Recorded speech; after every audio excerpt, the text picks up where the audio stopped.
ቅድስት እሌኒና ነገረ መስቀሉ መስከረም 17 ቀን ይታሰባሉ። ቅድስት እሌኒ የልጇ በትረ መንግሥት ሲጸና መስቀሉን ፈልጊ የከበሩ መካናትን አንጪ የሚል ራእይ አይታለች።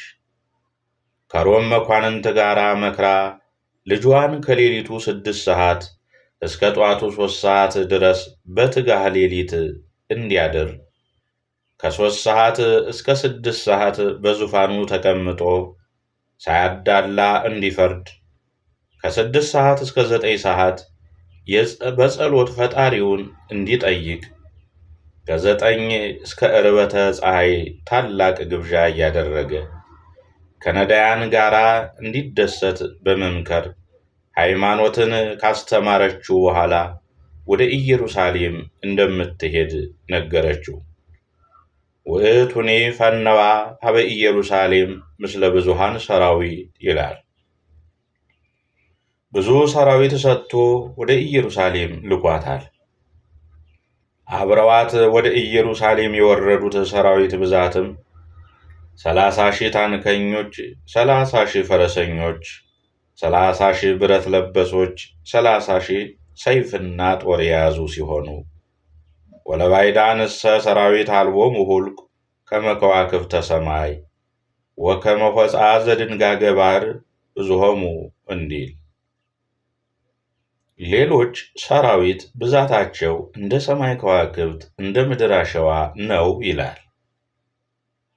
እሷም በ319 ዓመተ ምህረት ወደ ኢየሩሳሌም ደርሳ መስቀሉን ታፈላልግ ጀመረ። በዛም ሕዝበ አይሁድን ሰብስባ መስቀሉ የተቀበረበትን ንገሩኝ ብላ ጠየቀቻቸው። ያለበትን አናውቅም፣ ስለ መስቀሉ ዜና አልሰማንም ሲሉ ክደዋታል። ስለ ልባቸውም ክፋት እሌኒ እጅግ አዘነች።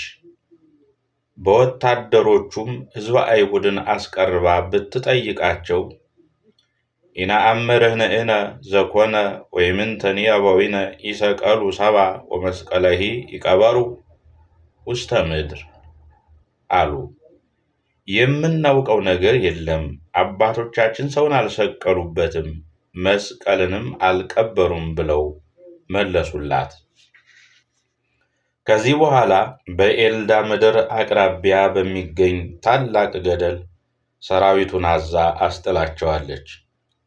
አጥንታቸውም ሊገኝ አልቻለም። ሌሎችን አስመጥታ ብትጠይቃቸው ፈርተው ንሕነሰ ኢነአምሮ ለዝንቱ ነገር ወባሕቱ ሃለው በሃቤነ ክሌቱ እደው አረጋውያን ዘስሞሙ ኪራኮስ ወአሚኖስ እለ ነበሩ በውእቱ መዋዕል ወእሙንቱ ያአምሩ በእንተ ነገረ መስቀሉ ለእግዚእ ክርስቶስ ወኪያሆሙ ተሰአሊ በእንተ ዝንቱ ነገር ብለዋታል። ኪራኮስና አሚኖስ የሚባሉ ሽማግሌዎች አሉና ስለ መስቀሉ ስለሚያውቁ እነሱን ጠይቂ ብለዋታል። እሌኒም በቶሎ አስመጥታ ብትጠይቃቸው አናውቅም፣ አባቶቻችን ሰውን አልሰቀሉም፣ መስቀሉንም አልቀበሩም ብለዋታል። ከዛም እህል ውሃ እንዳይቀምሱ በዛንጀር ታስረው እየተሰቃዩ በጨለማ ቤት እንዲቀመጡ እውነቱን እስከሚያወጡ ድረስ ወታደሮቹን አዛለች። እሷ ግን ቦታውን እንዲያመለክታት መካናት ቅዱሳትን እየተሳለመች ፈጣሪዋን በጸሎት ጠይቃለች።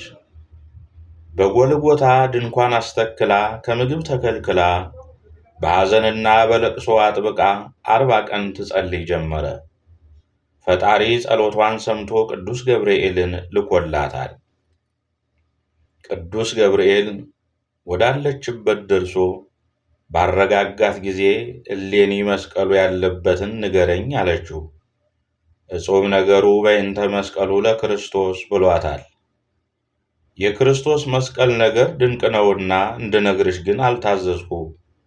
ነገር ግን ያሰርሻቸውን 2ቱን ሽማግሌዎች በረሃብና በጽም አስጨንቀሽ ብትጠይቂያቸው ብትመረመሪያቸው እነሱ ይነግሩሻል ብሏት ወደ ሰማይ አርጓል። ኪራኮስና ሚኖስም ችግር ቢበዛባቸው ነፍሳችን ሳትወጣ ወደ ንግሥት እሌኒ ውሰዱን አሉ።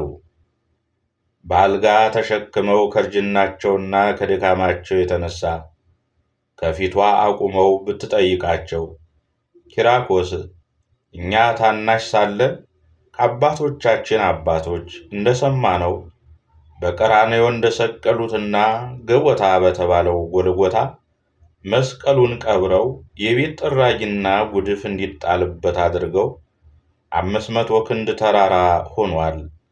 ይህም ከሆነ አንቺ እስክትመጪ ድረስ 300 ዓመት ይሆነዋል ብለው ነግረዋታል።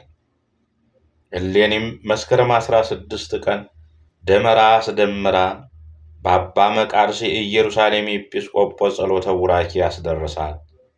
በተደመረው እንጨት ላይ ሰንድሮስ የሚባል ነጭ ዕጣን ብታስጨምርበት ጢሱ ወደ ሰማይ ወጥቶ ከመንበረ ሥላሴ ደርሶ መስቀሉ ከተቀበረበት ቦታ ሰገደ። ዘዕጣናን ጸረ ሰገደ ጢስ በጎልጎታ መካን ዘደፈኑ አይሁድ ዮም ተረክበ ዕፀ መስቀል እንዲል ድጓ። ኪራኮስም ከአሚኖስ ጋር ዕጣን ቢጨምሩበት ሰማይ ደርሶ መስቀሉ ካለበት ቦታ እንደ ቀስተ ደመና ሆኖ ሰገደ። ወዝኩኒ አረጋዊ ዘስሙ ኪራኮስ አንገሃ ገይሰ ሀበ መካነ ጎልጎታ በረሳን ጥሉል ወወደየ ዕጣነ ውስተ እሳት ምስለ አሚኖስ ቢጹ እንዲል።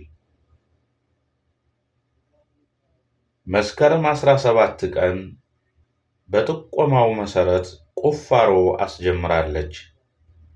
ጥራጊውን አንስተው 99 ክንድ ቆፍረው ጠማማ ድንጋዮችን ሲያነሱ 2 መስቀሎችን አግኝተዋል። እንደገና ጠማማ ድንጋዮችን አግኝተው ካነሱ በኋላ እስከ 7ኛው ሰማይ የሚደርስ ብርሃን አንጸባርቋል። ቀጥለውም ከ5 ቅንዋት ጋር መስቀለ ክርስቶስን መጋቢት 10 ቀን አግኝተው አውጥተውታል። የጌታን መስቀል ለመለየት ስትቸገር ቅድስት እሌኒ አባ መቃርስ ዝንቱ ውእቱ ኢየሱስ ናዝራዊ ንጉሠ አይሁድ የሚል ጽሑፍ ከራስጌው ያለበት ነው አላት። እሷ ግን ምልክት ልታይ ፈልጋ ወረኪባ ምውተ አንበረት ዲቤሁ ይላል። ሞት አግኝታ በጌታ መስቀል ላይ ብታደርገው ከሌሎቹ መስቀሎች ተለይቶ ሙት አስነስቷል፣ ሕሙማንንም ፈውሷል። ከመጋቢት 10 እስከ መስከረም 17 ቀን ጨለማ ሳይኖር ዓለም ቀንና ሌሊት ሳይታወቅ በርታለች፣ ብርሃን ሆናለች። ወረከበቶ ለመስቀል ማያዊ ወምስሌሁ ክሌቱ መስቀላት ለዲቤሆሙ ተሰቅሉ 2ቱ ፈያት እንዲል የ2ቱ ሽፍቶች መስቀል አብሮ ተገኝቷል። ስለዚህ ሃይማኖቷ ጸናላት፣ ደስታዋን በዛላት። ከዚህም በኋላ ሕሙማን ዳኑላት፣ ሽባዎችም ተፈወሱላት፣ ዕውሮችም በሩ፣ ለምጻሞችም ነጹ። ቅድስት እሌኒ መስቀሉ በተገኘበት ቦታ ትንሣኤ ክርስቶስ የሚባል ቤተ ክርስቲያን አሳንጻለች። በተለያዩም ቦታዎች ብዙ አብያተ ክርስቲያናትን አሳንጻ ለካህናት ርስት ጉልት ሰጥታለች።